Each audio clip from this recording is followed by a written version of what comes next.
આજ રોજ 18/7/2024 શહેર કોંગ્રેસ પ્રમુખ રવિભાઈ ધાકડા, નગરપાલિકાના પૂર્વ પ્રમુખ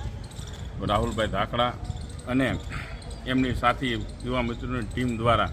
આજ પ્રાંત કચેરી ખાતે આવેદનપત્ર દેવા માટે અમે આવ્યા છીએ અને અમે સરકારને જાણ કરવા માંગીએ છીએ કે રાજુલા શહેરની અંદર રાજુલા નગરપાલિકા દ્વારા સફાઈના કામમાં બહુ વિલંબ કરવામાં આવે છે. ડોર ટુ ડોર કચરાની ગાડીઓ બંધ છે અને સરકાર વિવિધ યોજનાથી સાધન સહાય પૂરી પાડે છે, છતાંય સાધનો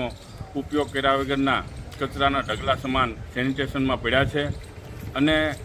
રાજુલાના નાગરિકો અવારનવાર રાજુલા નગરપાલિકાએ જઈ અને રૂબરૂ લેખિત ફરિયાદો અસંખ્ય ફરિયાદો કરવામાં આવે છે, છતાંય કચરાનો કોઈ નિકાલ કરવામાં આવતો નથી. ટૂંક સમયમાં શ્રાવણ માસ બેઠતો હોય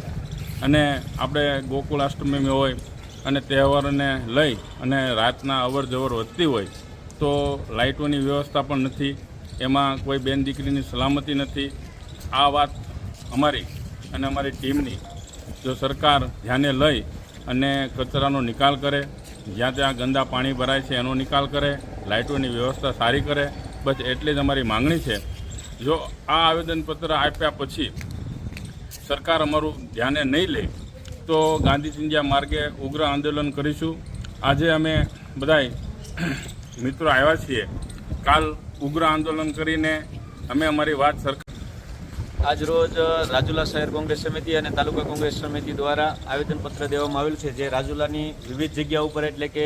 પાઇપલાઇન પાણીની તૂટલી છે, જ્યાં ત્યાં ગંદકી ખૂબ જ છે. વહીવટી શાસન હોય ને છતાંય જો આ સ્થિતિ થતી હોય તો આવું ન ચલાવી લેવું જોઈએ. તાલુકા કોંગ્રેસ સમિતિ તેમજ શહેર કોંગ્રેસના આગેવાનો દ્વારા ચર્ચા કરવામાં આવી કે રાજુલામાં અનેક જગ્યા ઉપર કચરાના ઢગલા ખૂબ જ પડેલા છે અને પાઇપલાઇન પીવાની પાઇપલાઇન છે ખૂબ જ તૂટેલી હાલતમાં જોવા મળેલ છે.